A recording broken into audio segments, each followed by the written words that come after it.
in the Gulf of St. Lawrence. U-37, a German U-boat, sinks a Canadian freighter, then evades the RCN and RCAF by sailing into Hudson Bay.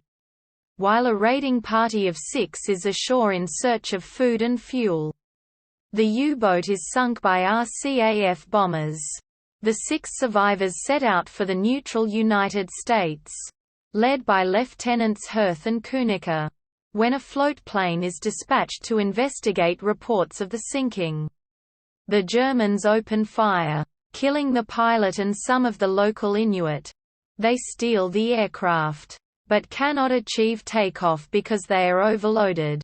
One sailor steps out onto a float to throw out the guns and is shot and killed by a member of the Inuit, thereby lightening the load for takeoff.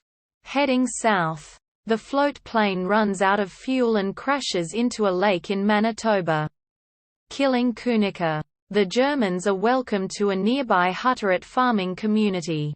The fugitives assume that the Hutterites are sympathetic to the Nazi cause. But some of them are refugees from Hitler's Germany.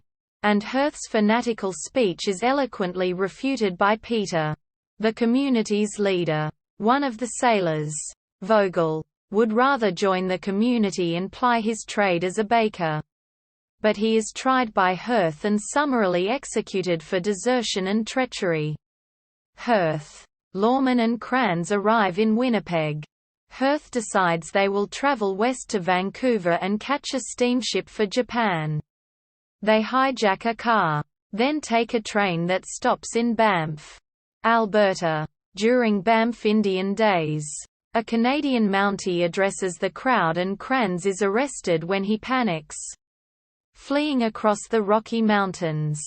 The 2 remaining men are welcomed to a lakeside camp by an eccentric English writer named Philip Armstrong Scott, who takes them for lost tourists.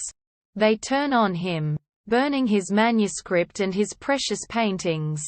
Scott and his men pursue them. Lorman finally rebels against Hirth's leadership and takes off by himself. Lorman is cornered in a cave. Scott is wounded, but enters the cave and beats Lorman unconscious. Hirth, the last fugitive, meets Andy Brock, a Canadian soldier who is absent without leave, in the baggage car of a Canadian National Railway train near the Canadian-US border. Hirth knocks Brock cold with the butt of his gun and steals his uniform and dog tags.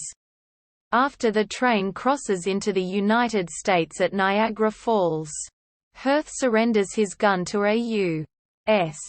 customs official and demands to be taken to the German embassy.